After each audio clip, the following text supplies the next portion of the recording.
ചെറുപ്പം മുതൽ അറിയാവുന്ന ചേട്ടനനിയന്മാർ. കാരണം ഇന്നും അവ്യക്തമാണ്.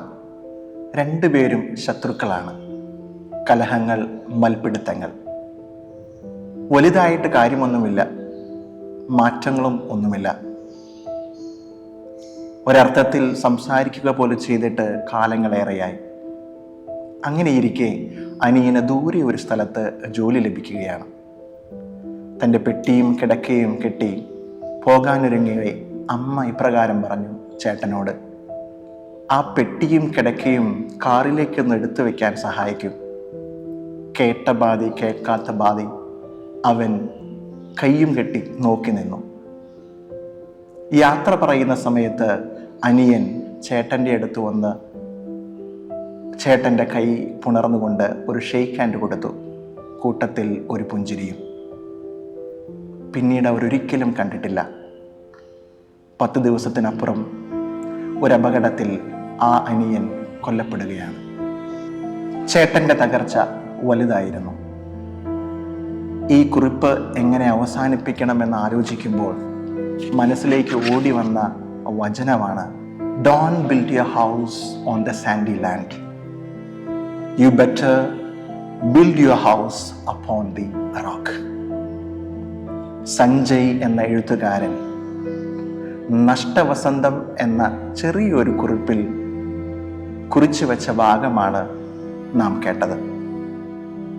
ഈ നോമ്പുകാലത്തിൻ്റെ 2ാം പാദത്തിൽ തിരുസഭാ മാതാവ് നമുക്ക് തരുന്ന ചിന്തയും ഇതുതന്നെയാണ്. നമ്മുടെ ഭവനങ്ങളെ പാറപ്പുറത്ത് പണിത വിവേകമതിയായ മനുഷ്യനായിരിക്കുക. മണൽപ്പുറത്ത് പണിയുന്നവൻ വിവേകശൂന്യനായിരിക്കും. ആരാണ് പാറമേൽ ഭവനം പണിത വിവേകമതിയായ മനുഷ്യൻ? യേശുവിൻ്റെ വചനങ്ങൾ കേൾക്കുക, ഗ്രഹിക്കുക, അതനുസരിച്ച് പ്രവർത്തിക്കുക. ഇവരാണ് പാറമേൽ ഭവനം പണിത വിവേകമതിയായ മനുഷ്യൻ. വിപരീതമായി ചെയ്യുന്നവർ മണൽക്കൂനയിൽ തൻ്റെ ഭവനം പണിയുന്നവരായിരിക്കും. സാധാരണമായ കാര്യങ്ങൾ അസാധാരണമായ മനോഭാവത്തോടെ ചെയ്ത വ്യക്തികളിൽ ഒരാളാണ് വിശുദ്ധ കൊച്ചു ത്രേസ്യ. സ്വർഗത്തിലേക്കുള്ള കുറുക്കുവഴി അവൾ കണ്ടുപിടിച്ചു.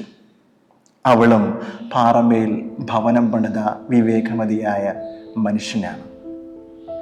കുഷ്ഠരോഗിയെ ചുംബിച്ച്, തിരുവോരങ്ങളിൽ യാചിച്ച്, ക്രിസ്തുവിൻ്റെ മൂല്യങ്ങൾ മറ്റുള്ളവർക്ക് പകർന്നു കൊടുത്തുകൊണ്ട്, ദാരിദ്ര്യവ്രതം പുണർന്ന് തിരുസഭയെ പടുത്തുയർത്തിയ 2ാം ക്രിസ്തു എന്നറിയപ്പെടുന്ന വിശുദ്ധ ഫ്രാൻസിസ് അസീസിയും പാറമേൽ ഭവനം പണിത വിവേകമതിയായ മനുഷ്യനാണ്. 18ാം നൂറ്റാണ്ടിൽ പ്രത്യേകിച്ച് കേരള സഭയെ പുനരുദ്ധരിക്കാൻ ക്രിസ്തുവിൻ്റെ മൂല്യങ്ങളെ മുറുകെ പിടിച്ച് ദൈവത്തോട് ചേർന്ന് നടന്ന വ്യക്തിത്വത്തിനുടമയാണ് വിശുദ്ധ ചാവറ പിതാവ്. അദ്ദേഹവും പാറമേൽ ഭവനം പണിത വിവേകമതിയായ മനുഷ്യനാണ്. നമുക്ക് ചുറ്റും ധാരാളം മനുഷ്യർ ഇപ്രകാരം പാറമേൽ ഭവനം പണിത വിവേകമതിയായ മനുഷ്യരായി നിൽപ്പുണ്ട്. കണ്ണു തുറന്ന് നോക്കുക മാത്രം ചെയ്താൽ മതി. ഈയിടെ ഭാരതത്തിൻ്റെ നടുവിൽ സ്ഥിതി ചെയ്യുന്ന ഒരു സംസ്ഥാനത്ത് പ്രസിദ്ധിയാർജിച്ച ഒരു കോൺഗ്രിഗേഷൻ മിഷൻ പ്രവർത്തനം നടത്തുന്നുണ്ടെന്ന് മനസ്സിലാക്കി അവിടെ പോവുകയും അനുഭവങ്ങൾ സ്വായത്തമാക്കാൻ അവസരം ലഭിക്കുകയും ചെയ്തപ്പോൾ ഏറെ സന്തോഷിച്ചു.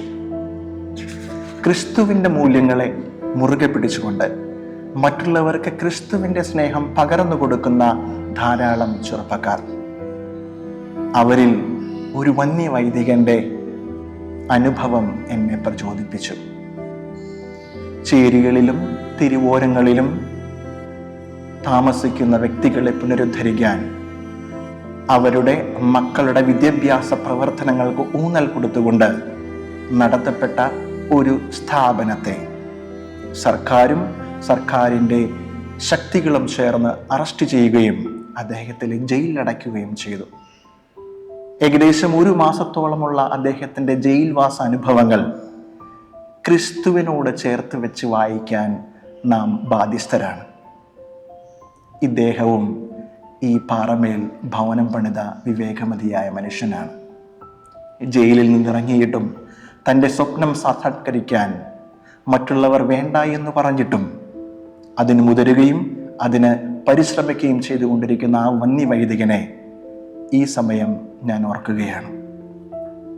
ഈ നോമ്പുകാലത്തിൽ മറ്റുള്ളവരെ വീണ്ടെടുക്കാൻ ഒരു ചെറു പുഞ്ചിരി കൊണ്ട് നമുക്ക് സാധിക്കില്ലേ? സാധാരണമായ കാര്യങ്ങൾ അസാധാരണമായി ചെയ്ത വിശുദ്ധ കൊച്ചു ത്രേസ്യായെ നമുക്ക് മാതൃകയാക്കാം. ഈയിടെ വായിച്ച ഒരു ലേഖനത്തിൽ ഇപ്രകാരം ഒരു സംഭവം കുറിക്കുന്നു. വളരെ മോശപ്പെട്ട ഭക്ഷ്യാനുഭവം ലഭിച്ച ഒരു ഹോട്ടലിൽ നിന്ന് ഇറങ്ങി കാറിൽ കയറി ചില്ലിലൂടെ നമുക്ക് കാണാൻ സാധിക്കും ഒറ്റയാൾ പട്ടാളമായി ഓടിക്കൊണ്ടിരിക്കുന്ന ഹോട്ടൽ മാനേജർ. മറ്റൊരു കസ്റ്റമറിൻ്റെ ദേഷ്യത്തിനും ഈർഷ്യത്തിനും തലകുനിച്ചു നിൽക്കുന്നു. അയാൾക്കൊന്നും പറയാനില്ല. ഒരു പരാജിതനായ ഉടമസ്ഥനെ നമുക്ക് കാണാം. തൻ്റെ ബില്ലിൻ്റെ കൂടെ കൊടുത്ത ടിപ്പിൻ്റെ കാര്യം വകവയ്ക്കാതെ കാലിൽ നിന്നിറങ്ങി ചെറിയൊരു സംഖ്യ കയ്യിലെടുത്ത് അദ്ദേഹത്തിൻ്റെ കയ്യിൽ വെച്ചുകൊണ്ട് പുഞ്ചിരിച്ചുകൊണ്ട് പറഞ്ഞു, എല്ലാം ശരിയാകും. അവിടെ നിന്നിറങ്ങി കാറിൽ കയറി തിരിച്ചു പോകുവോളം ആ കണ്ണുകൾ ഞങ്ങളെ തുടർന്നുകൊണ്ടിരുന്നു. ഒരു പുഞ്ചിരി കൊണ്ട് വീണ്ടെടുക്കാവുന്നതേയുള്ളൂ നഷ്ടപ്പെട്ട ജീവിതങ്ങളെ. തകർന്നു കിടക്കുന്ന മനുഷ്യരിലേക്ക് ഒരു ചിരി പകർന്നു കൊടുക്കുമ്പോൾ അദ്ദേഹത്തിനുണ്ടാകുന്ന ആവേശം എന്നെ വളരെയധികം സന്തോഷിപ്പിച്ചു. ചാർലി ചാപ്ലിൻ പറഞ്ഞത് വളരെ വ്യക്തമാണ്. You will find life is still worth while if you just smile. ഈ നോമ്പുകാലത്തിൽ നമുക്ക് ചെയ്യാൻ പറ്റുന്ന ഒരു കാര്യം, ഒരു ചെറുപുഞ്ചിരി നമ്മുടെ ഹൃദയത്തിൽ സൂക്ഷിക്കാം. ക്രിസ്തുവിൻ്റെ സ്നേഹത്തോടൊപ്പം ഈ ചെറുപുഞ്ചിരിയും മറ്റുള്ളവരിൽ നമുക്ക് കൊടുക്കാം. അങ്ങനെ ക്രിസ്തുവിനെ മറ്റുള്ളവരുടെ മുമ്പിൽ നമുക്ക് പച്ചകുത്താം. ചിലതൊക്കെ ബൈപ്പാസ് ചെയ്ത്, ചിലതൊക്കെ മാറ്റിവെച്ച് സ്നേഹത്തിൽ ഒന്നായി ഈ നോമ്പുകാലം വളരെ ഫലദായകമാക്കാം. സ്നേഹിക്കാം. പാറമേൽ ഭവനം പണിത വിവേകമതിയായ മനുഷ്യനാകാം.